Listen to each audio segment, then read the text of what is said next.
Hello students आज के इस वीडियो में हम लोग पढ़ने वाले हैं गैसों में ऊष्मीय प्रसार। ओके, इससे पहले जो है हम ठोस में ऊष्मीय प्रसार, द्रवों में ऊष्मीय प्रसार ये पढ़ चुके थे, है ना। और आज के इस वीडियो में हम लोग पढ़ेंगे स्टूडेंट्स गैसों में ऊष्मीय प्रसार। ठीक है, तो चलिए पढ़ना शुरू करते हैं। तो गैसों में ऊष्मीय प्रसार की अगर हम बात करते हैं तो गैसों में ऊष्मीय प्रसार जो है, जो ठोस जो होते हैं या फिर द्रव जो होते हैं उससे जो है इसमें क्या होता है, प्रसार जो है ज़्यादा होता है। ठीक है, और ये जो प्रसार होता है वो दो प्रकार के होते हैं। एक तो होता है नियत दाब पर जो है ना, नियत दाब पर गैसों में ऊष्मीय प्रसार, और दूसरा जो होता है नियत आयतन पर ऊष्मीय प्रसार। ओके, नियत आयतन पर ऊष्मीय प्रसार। तो यहाँ पर समझते हैं नियत दाब पर ऊष्मीय प्रसार का क्या मतलब है। मतलब किसी भी जो गैस है ना, तो गैस का हम क्या कर देते हैं, जो दाब जो रहता है उनको नियत कर देते हैं। नियत करने का मतलब क्या है, दाब को हम स्थिर कर देते हैं। क्या कर देते हैं, दाब को स्थिर कर देते हैं। ओके, समझ में आया। तब हम क्या बोलते हैं, नियत दाब। ठीक है, तो हम गैसों में क्या करते हैं, गैसों में जो है जो उनका जो दाब जो रहता है ना, उनको हम क्या कर देते हैं, नियत कर मतलब स्थिर कर देते हैं। और फिर नियत दाब पर जो है गैस का जो है ताप को क्या करते हैं, बढ़ाते हैं। तो जैसे ही क्या किया जाता है, नियत दाब पर जो गैस है उनका जो है नियत दाब पर जो है गैस का जो है ताप बढ़ाया जाता है, तो गैसों में क्या होने लगता है, गैस का जो आयतन जो है वो बढ़ने लगता है। ओके, समझ में आ रहा है ना, गैस का आयतन क्या होने लगता है, बढ़ने लगता है। तो इस प्रकार से जो है ना, इस प्रकार से जो है क्या होता है, गैसों में जो है प्रसार होता है ना। इस प्रकार से जो गैसों के जो आयतन में जो प्रसार होता है उसी को हम बोलते हैं स्टूडेंट्स, क्या बोलते हैं, इसी को हम बोलते हैं, है ना, गैसों में आयतन प्रसार गुणांक। क्या बोलते हैं, गैसों में आयतन प्रसार गुणांक। ओके, इसके उदाहरण अगर हम उदाहरण की बात करते हैं, ठीक है ना, उदाहरण की अगर हम बात करते हैं तो जैसे गुब्बारा है, क्या है, गुब्बारा। तो गुब्बारा में क्या होता है स्टूडेंट, जैसे कि ये गुब्बारा है, ठीक है ना। तो गुब्बारा में क्या होता है, जैसे कि इसमें जो है गैस भरा होता है, ठीक है। और इसमें गैस भरा होता है, इस कारण से इनका क्या है, दाब तो जो है, दाब जो है नियत है ना, स्थिर है। जैसे ही हम इसको क्या करते हैं, गर्म करते हैं, या फिर कहीं पर जो है आग जल रही है या फिर कुछ भी हो रहा है तो इसको हम हीट देते हैं, जैसे ही उष्मा देते हैं तो इसके अंदर जो इसका जो है गैस के जो है, गुब्बारे के अंदर जो क्या भरा हुआ है, गैस भरा हुआ है, ठीक है ना। तो गुब्बारे के अंदर जो गैस भरा हुआ है उनका आयत तो सॉरी दाब जो है क्या है, नियत है, स्थिर है। किंतु जैसे ही क्या होता है, गैस को जो है उष्मा मिलती है तो उसमें जो है उनके आयतन में प्रसार होने लगता है। मतलब इसका जो है गुब्बारा इसी कारण से और फूलने लगता है और क्या हो जाता है, वो फट जाता है। समझ में आ रहा है ना। तो ये क्या है, इसका उदाहरण है किसका, नियत दाब पर गैसों में ऊष्मीय प्रसार का। ओके, गुब्बारा जो है, ठीक है। तो हम देखते हैं गैस का आयतन प्रसार गुणांक जो है हम कैसे ज्ञात करेंगे। तो गैस का आयतन प्रसार गुणांक ज्ञात करने के लिए हमको जो है ये जो सूत्र पहले और हम लोग पढ़े हैं ना, कि हमको क्या करना है, गैस का आयतन प्रसार गुणांक इक्वल टू क्या होता है, आयतन में वृद्धि, कितना आयतन में वृद्धि हुआ उसको जो है ऊपर में लिखना है, और नीचे में जो है प्रारंभिक आयतन इंटू ताप में वृद्धि। ठीक है ना। अब इसको हम जो है गेमा पी से क्या करते हैं, दर्शाते हैं, गैस का आयतन प्रसार गुणांक जो है उसको, और पी नीचे में लिखा है छोटा सा। इसका मतलब क्या है कि जो है नियत दाब पर है ना, वो स्थिर है। तो आयतन में वृद्धि को जो है हम डेल वी से ऐसा दर्शाते हैं। मतलब ये जो है वॉल्यूम है ना, आयतन में परिवर्तन को दिखा रहा है, मतलब आयतन में वृद्धि को। और प्रारंभिक आयतन कितना था, वी था। और उसके बाद जो है ताप में वृद्धि, तो ताप में वृद्धि को हम डेल टी से दर्शाते हैं। तो इस प्रकार से आप क्या कर सकते हो, गैस का आयतन प्रसार गुणांक आप ज्ञात कर सकते हो। ओके, समझ में आया। उसके बाद हम दूसरा देखते हैं, ये गैसों में ऊष्मीय प्रसार में जो है, गैसों में जो ऊष्मीय प्रसार होता है उसका जो है दो प्रकार से होता है ना। तो एक नियत दाब पर होता है जिसमें दाब को क्या रखा जाता है, स्थिर रखा जाता है। लेकिन एक दूसरा जो है वो नियत आयतन पर। अब नियत आयतन पर कहने का मतलब क्या है यहाँ पर, तो नियत आयतन कहने का मतलब है कि यहाँ पर आयतन को क्या किया जाएगा, स्थिर रखा जाएगा आयतन को, है ना। आयतन को स्थिर रखा जाएगा और उसके बाद जो है क्या किया जाएगा, ताप को बढ़ाया जाएगा। तो क्या होता है, जैसे ही हम जो गैस है ना, उनका आयतन को, गैसों के आयतन को हम क्या कर दे, स्थिर कर दे, और उसके बाद जब हम ताप को बढ़ाएं तो क्या होने लगता है, गैस का जो दाब जो है वो बढ़ने लगता है। क्या होने लगता है, गैस का दाब जो है बढ़ने लगता है। और इस प्रकार से जो है, इस प्रकार का जो गुणांक जो होता है उसको हम बोलते हैं दाब प्रसार गुणांक। क्या बोलते हैं, दाब प्रसार गुणांक, है ना। क्योंकि इसमें क्या हो रहा है, जैसे ही आयतन को जो है, गैसों का जो आयतन है उसको हम है ना स्थिर कर देते हैं, उसके बाद ताप जैसे ही गैस का बढ़ाते हैं तो उनका जो दाब जो है वो क्या होने लगता है, बढ़ने लगता है। और इस प्रकार के प्रसार गुणांक को हम बोलते हैं दाब प्रसार गुणांक। क्या बोलते हैं, दाब प्रसार गुणांक। ठीक है। अब इसका उदाहरण देखिए, जैसे कुकर है, क्या है, कुकर। तो जैसे कुकर है तो आप देखे होंगे कुकर में जो है कुकर का जो है यहाँ पर क्या होता है, आयतन तो निश्चित होता है, मतलब कुकर जो है बड़ा छोटा हो सकता है क्या, जैसे गुब्बारा हो रहा था बड़ा छोटा, जैसे ही हम उसमें हम प्रसार करा रहे थे, गर्म कर रहे थे, तो जो गुब्बारे के अंदर जो गैस भरा हुआ था उनमें क्या हो रहा था, प्रसार हो रहा था, क्योंकि दाब स्थिर था। लेकिन जैसे ही हम क्या करते हैं उसमें उष्मा देते हैं तो गुब्बारे के अंदर जो है जो गैस भरा हुआ है ना, जो गैस भरी हुई थी उसमें क्या होने लगता है, आयतन प्रसार जो है गुणांक होने, मतलब आयतन में जो है क्या होने लगता है, प्रसार होने लगता है, फैलने लगता है, तभी तो गुब्बारा छोटा से क्या हो जाता है, बड़ा हो जाता है। किंतु कुकर ऐसा होता है क्या, नहीं होता, बल्कि इसमें से क्या होने लगती है, जैसे ही हम गर्म करते हैं तो कुकर का आयतन जो है क्या होता है, निश्चित होता है, क्योंकि वो जो है पात्र है, बर्तन है ना, वो फैल सकता है क्या, नहीं फैल सकता। तो आयतन क्या होता है, स्थिर रहता है। लेकिन जैसे जैसे हम क्या करने लगते हैं, जैसे जैसे हम ताप देते हैं कुकर को, तो वो क्या होने लगती है, वो जो है जो उसके अंदर जो गैस भरी हुई है वो जो है गर्म होने लगती है और दाब जो है बढ़ने लगता है, ठीक है ना। और इसी कारण से तो सीटी बजने लगती है, क्योंकि उसमें से क्या होने लगता है, भाप जो है निकलने लगता है। समझ में आया। तो ये कुकर क्या है, ये जो है नियत आयतन पर है ना, नियत आयतन पर जो है गैसों का जो दाब प्रसार गुणांक है उसका उदाहरण है, ठीक है ना, क्योंकि इसमें क्या होता है, दाब जो है बढ़ता है। ओके, समझ पा रहे हो। तो दाब प्रसार गुणांक जो है, गैस का दाब प्रसार गुणांक हम कैसे ज्ञात करेंगे, तो दाब में कितनी वृद्धि उसको ऊपर में हम सूत्र के मुताबिक है ना, सूत्र के अनुसार हम क्या करेंगे कि दाब में कितनी वृद्धि हुई उसको हम क्या करेंगे, ऊपर में जो है लिखेंगे, और नीचे में जो है प्रारंभिक दाब और ताप में वृद्धि, ठीक है ना। तो ये ऐसा होगा गेमा वी, क्योंकि आयतन यहाँ पर क्या है, स्थिर है, इसलिए जो है गेमा वी को हम वी को छोटा सा लिखते हैं नीचे में, और कितना जो है दाब में कितनी वृद्धि हुई, डेल पी अपान जो है क्या हो जाएगा, प्रारंभिक दाब कितना था, पी था, पी मतलब प्रेशर, ओके, और डेल टी, ठीक है, समझ में आया। तो इस प्रकार से आप क्या कर सकते हैं, गैस का दाब प्रसार गुणांक आप ज्ञात कर सकते हैं। समझ में आया यहाँ तक। अब देखिए यहीं पर बता रहा हूँ आपको, ये जो नियत आयतन पर जो है दाब प्रसार गुणांक है ना, तो यहाँ पर जैसे समझिए कुकर के बारे में एक बार समझ लीजिए, ठीक है ना। तो कुकर में क्या होता है, कुकर में होता ये है कि जो कुकर को आप क्या करते हैं, जब हम गर्म करते हैं ना, कुछ भी बनाते हैं कुकर में, दाल बनाते हैं, तो कुकर क्या करता है, क्योंकि उसमें आयतन क्या हो जाता है, निश्चित हो जाता है, लेकिन जैसे जैसे ताप बढ़ाते हैं उसमें दाब क्या होने लगता है, बढ़ने लगता है।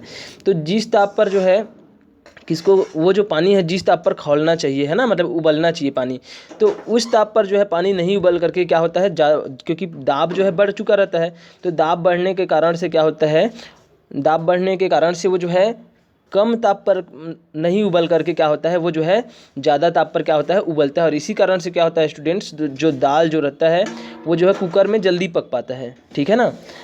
अब इसी प्रकार से हम बात करते हैं, जैसे कि हम जो है नीचे में मतलब अब वही क्या करेंगे, जो कुकर जो है ना, मतलब कुछ जैसे दाल बना रहे हैं, कुछ भी बना रहे हैं, ज़मीन पर हम अगर जो है ना, मतलब ज़मीन की सतह पर क्या करते हैं, भूमि की मतलब जो पृथ्वी है उसकी सतह पर अगर हम बनाते हैं तो दाब क्योंकि ज़्यादा रहता है।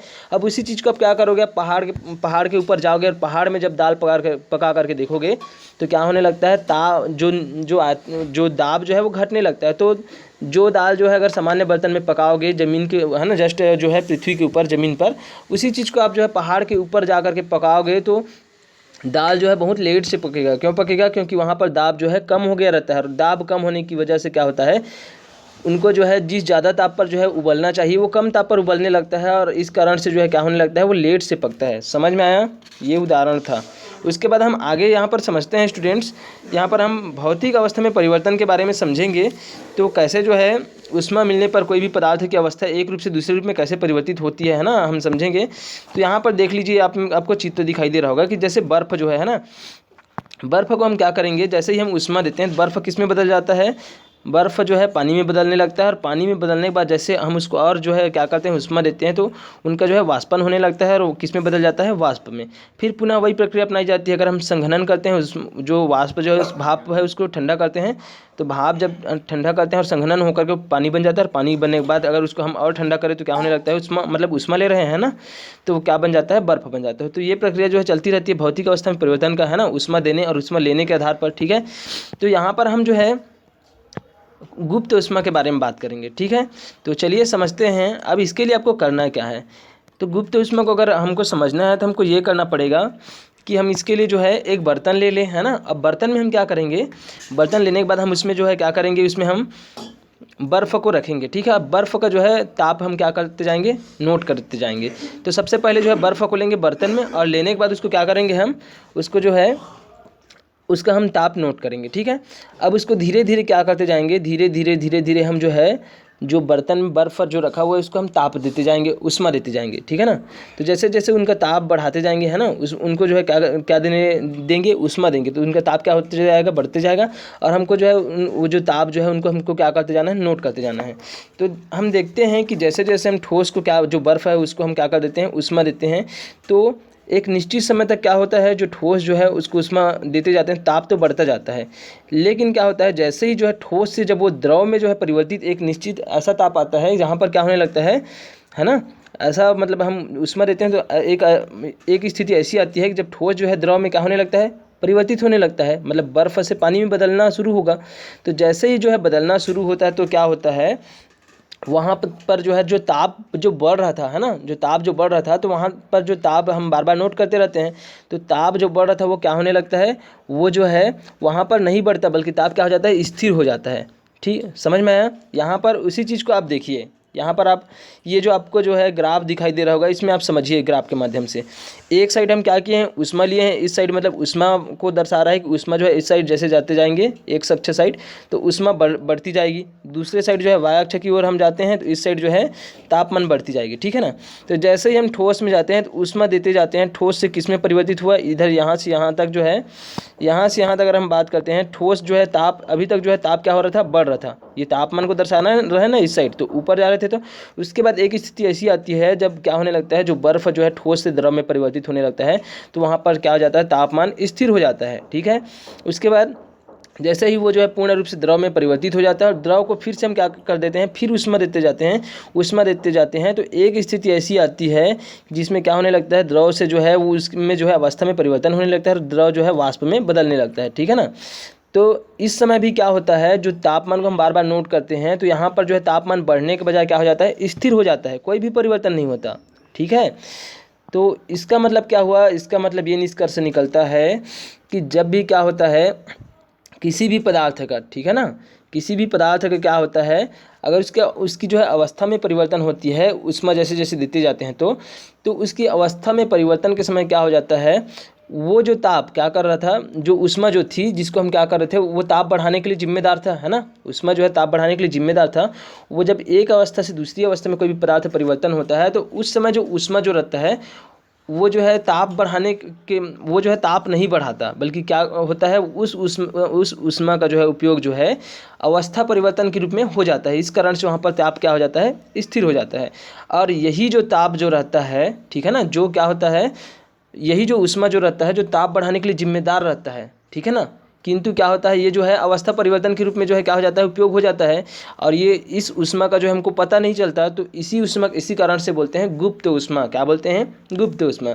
अब गुप्त उष्मा का यहाँ पर उदाहरण समझ लीजिए, जैसे कि आप क्या करते हैं, गर्म पानी को आप छुओगे, है ना, गर्म पानी को आप छूते हैं तो क्या होता है, गर्म पानी जो है उतना जो है आप जो है जलेंगे नहीं, है ना, गर्म पानी को छुएंगे तो।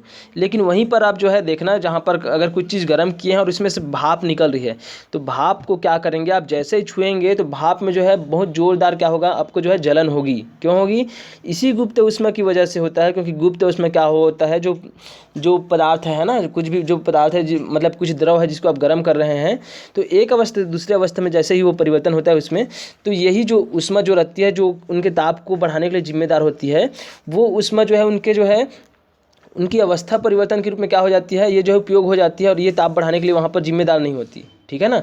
इसी कारण से क्या होता है, जो गर्म पानी है उसके बजाय जो वाष्प जो है उससे हमको जो है ज़्यादा जोरदार क्या होती है, जैसे उसमें जलन होती है, जल जाते हैं ना, समझ पा रहे हो, इसी कारण से होता है गुप्त उष्मा के कारण से। तो यहाँ पर हम समझते हैं कि गुप्त उष्मा जो है कितने प्रकार के होते हैं। तो स्टूडेंट्स यहाँ पर जो है गुप्त उष्मा 2 प्रकार के होते हैं, ठीक है। अब गुप्त उष्मा को जो है लेटेंट हीट बोलते हैं, है ना, ठीक है, एल से दर्शाते हैं इसे। तो हम लोग यहाँ पर समझते हैं गुप्त उष्मा जो है 2 प्रकार की होती है, एक होती है गलन की गुप्त उष्मा और दूसरी जो होती है क्या होती है, वाष्पन की गुप्त उष्मा, ठीक है। तो गलन की गुप्त उष्मा यहाँ पर क्या होती है, हम लोग यहाँ पर समझ लेते हैं। जब क्या होता है, एकांक द्रव्यमान के पदार्थों को, है ना, उष्मा देने पर वह ठोस अवस्था से द्रव अवस्था में बदल जाता है, तब इस प्रकार दी गई उष्मा की मात्रा को हम क्या बोलते हैं, गलन की गुप्त उष्मा। ओके, कहने का मतलब ये है कि एकांक द्रव्यमान के जो पदार्थ हैं, है ना, उनको ऊष्मा देने पर वह जब क्या होती है, ठोस अवस्था से किस में बदल जाती है, द्रव अवस्था में बदल जाती है। तो द्रव अवस्था में बदल जाती है, तो इस प्रक्रिया में हम जितनी ऊष्मा देते हैं, ठीक है ना, तो उसी ऊष्मा की मात्रा को हम क्या बोलते हैं, गलन की गुप्त ऊष्मा बोलते हैं। ओके, और ये गुप्त ऊष्मा को जो है हम एल से दर्शाते हैं, मतलब लेटेंट एल से प्रदर्शित करते हैं, ठीक है। और इसकी जो मात्रा जो होती है वो होती है कैलोरी, है ना, कैलोरी प्रति ग्राम या फिर किलो कैलोरी प्रति किलोग्राम। ओके, तो बर्फ़ की जो गलन की जो बर्फ़ की के जो है गलन की गुप्त ऊष्मा जो होती है वो होती है 80 किलो कैलोरी ऊष्मा की, है ना, मतलब 80 किलो कैलोरी। ठीक है, समझ में आ रहा है। मतलब क्या है कि यदि हम क्या करना चाहते हैं, बर्फ़ का जो 1 किलोग्राम है ना, 1 किलोग्राम बर्फ़ को हम क्या करते हैं 0 डिग्री सेंटीग्रेड पर ही जो है 1 किलोग्राम जल में अगर हम बदलना चाहते हैं तो हमको जो है कितनी ऊष्मा की आवश्यकता होगी, 80 किलो कैलोरी हमको जो है ऊष्मा की आवश्यकता होगी। ओके, समझ में आया। अब उसके बाद जो है, अब यदि किसी पदार्थ का द्रव्यमान m हो और गुप्त ऊष्मा L हो, है ना, तो निश्चित ताप पर पदार्थ द्वारा दी गई अथवा ली गई ऊष्मा क्या होगी, Q = ml। ओके, समझ में आया। तो द्रव में ठोस में, है ना, द्रव से ठोस में बदलने के लिए जो है समान मात्रा में ऊष्मा पदार्थ से ली जाती है। तो कहने का मतलब क्या है, अभी तक हम क्या कर रहे थे, यहाँ पर जो है हम जो है गलन की गुप्त ऊष्मा देख रहे थे ठोस से द्रव अवस्था में बदलने के लिए। अब द्रव से अगर हम ठोस में बदलेंगे तो हम जितना ऊष्मा दे रहे थे उतना ही क्या करेंगे, लेंगे। तब क्या होगा, वो जस्ट उसके विपरीत होगा। समझ पा रहे हो। जैसे कि बर्फ़ से पानी में बदल दिए, तो बर्फ़ से पानी में अगर हम बदल रहे हैं तो ऊष्मा देंगे, है ना। और यदि बर्फ़ से पानी में बदल रहे हैं तो ऊष्मा देंगे, लेकिन है ना, मतलब द्रव से जो है, अब उसके बाद हम क्या करेंगे, जो द्रव है उसको ठोस में बदलना चाहते हैं, मतलब पानी को हम क्या करना चाहते हैं, ठोस में बर्फ़ में बदलना चाहते हैं, तो ऊष्मा वापस लेंगे ना, तभी तो होगा। समझ पा रहे हो। ठीक, यहाँ तक समझ में आया गलन की गुप्त ऊष्मा क्या होती है। उसके बाद हम समझेंगे यहाँ पर वाष्पन की गुप्त ऊष्मा। ठीक है, तो वाष्पन की गुप्त ऊष्मा यहाँ पर समझेंगे। तो एकांग, है ना, वाष्पन की गुप्त ऊष्मा, तो एकांग द्रव्यमान के द्रव को उसके क्वथनांक पर पूरी तरह से गैस में परिवर्तित करने के लिए लगने वाली ऊष्मा को वाष्पन की गुप्त ऊष्मा कहते हैं। ठीक है, समझ में आया। कहने का मतलब ये है कि एकांग द्रव्यमान के द्रव को, ठीक है, उनके क्वथनांक मतलब क्या, उबलना, है ना। जिस ताप पर कोई पदार्थ क्या होता है, कोई द्रव जो है उबलना शुरू करता है, तो एकांग द्रव्यमान के द्रव को उसके क्वथनांक पर पूरी तरीके से क्या करना है, उनको जो है गैस में परिवर्तित करने के लिए लगने वाली जो ऊष्मा की जो मात्रा होती है ना, उसी को हम क्या बोलते हैं, उसी को हम बोलते हैं वाष्पन की गुप्त ऊष्मा। समझ में आया। मतलब वाष्प में क्या कर रहे हैं, पूरी तरीके से उसको बदल रहे हैं। और इसे हम किससे दर्शाते हैं, इसको भी जो है हम वाष्पन की गुप्त ऊष्मा को एल से दर्शाते हैं, लेटेंट हीट से, है ना। समझ में आया। और वाष्प से द्रव में बदलने के लिए समान मात्रा में ऊष्मा पदार्थ से ली जाती है। ठीक है, कहने का मतलब क्या है, इसमें भी जस्ट विपरीत भी हो, इसमें भी होगा। यदि हम क्या कर रहे हैं, द्रव को वाष्प में बदल रहे हैं, तो जितनी ऊष्मा हम दे रहे हैं तो उतना ही जस्ट विपरीत करेंगे। मतलब वाष्प से अगर हम द्रव में बदलेंगे तब भी क्या होगा, उतनी ही जो है हमको ऊष्मा क्या करना पड़ेगा, वहाँ से जो है हमको वापस लेना पड़ेगा। समझ में आया। तो गुप्त ऊष्मा जो है आपको समझ में आ गया होगा, है ना। गुप्त ऊष्मा क्या होता है, कितने 2 प्रकार की होती है ना। गुप्त ऊष्मा जो है गलन की गुप्त ऊष्मा और वाष्पन की गुप्त ऊष्मा। समझ में आया। इसके बाद जो है ये जो है पढ़ने के मामले में ये चैप्टर यहाँ तक समाप्त होता है। ठीक है, अब क्वेश्चन आंसर जो है मैं आपको जो है PDF अवेलेबल करा दूंगा और आप नोट्स बना लेंगे। और आपको जिस तारीख तक जो है कॉपी कंप्लीट करने के लिए कहा गया है ना, उस तारीख तक आप कॉपी कंप्लीट कर लीजिए और स्कूल में आकर के जमा करिए और वहाँ पर चेक कराइए। ठीक है, तो आज के लिए बस इतना ही। जय हिंद, जय भारत, जय छत्तीसगढ़।